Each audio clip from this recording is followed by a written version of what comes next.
प्रभावी उद्बोधन आपका हमेशा ही रहता है, आज भी वही कुछ रहा। और अब मैं आग्रह करूंगा पंडोले परिवार की जो भतीजी हैं रमा दीदी, वे भी इस अवसर पर अपने 2 शब्द कहना चाह रही हैं।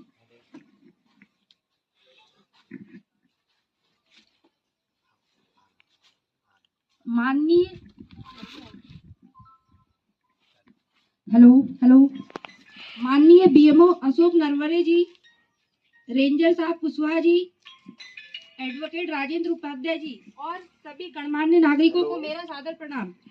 आज हम सब यहाँ अपनी पूजनीय दादी माँ स्वर्गीय गोपीबाई पंडोले जी की स्मृति में एकत्र हुए हैं।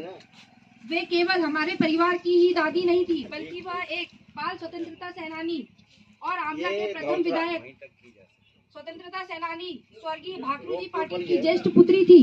उन्होंने हमें सिखाया कि जीवन में ईमानदारी, सादगी और मेहनत ही सबसे बड़ी पूंजी है। उनका सपना था कि परिवार का हर सदस्य पढ़ लिखकर आत्मनिर्भर बने और समाज में अपनी पहचान बनाए। हमारी दादी जी हमेशा कहा करती थी कि धन और दौलत तो कोई भी छीन लेता है, लेकिन शिक्षा और ज्ञान ऐसी पूंजी है जिसे कोई नहीं छीन सकता। वे अपनी बात को अपने जीवन में भी निभाती थी। मुझे अस्पताल तक खुद लेकर जाती थी।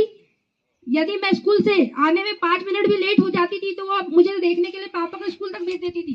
हम लोगों की वह इतनी चिंता करती थी और साथ ही उन्होंने मेरी पढ़ाई के लिए और मुझे इंजीनियर बनाने के लिए अपना खेत तक बेच दिया।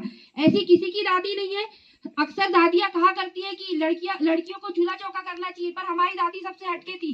वे हमेशा कहती थी कि बेटा और बेटी में कोई फर्क नहीं है, दोनों को बराबर शिक्षा मिलनी चाहिए। यही सोच उन्हें एक मिसाल बनाती है। जब वे अपनी अंतिम सांसें ले रही थी, तब भी उन्होंने मेरा हाथ पकड़कर मुझसे यही कहा कि बेटा तुझे अधिकारी बनकर ही रहना है और खूब मेहनत करके पढ़ाई करनी है और अपने गांव तथा अपने समाज का नाम रोशन करना है। सोचिए, कोई दादी अपनी अंतिम घड़ी में भी केवल शिक्षा और राष्ट्र सेवा के बारे में ही संदेश देती है। यह अपने आप में सबसे बड़ी प्रेरणा है। आज हम सब मिलकर वृक्षारोपण कर रहे हैं दादी माँ की स्मृति में। यह पौधा केवल हरियाली का प्रतीक नहीं, बल्कि शिक्षा, संस्कार और जीवन दर्शन का प्रतीक है।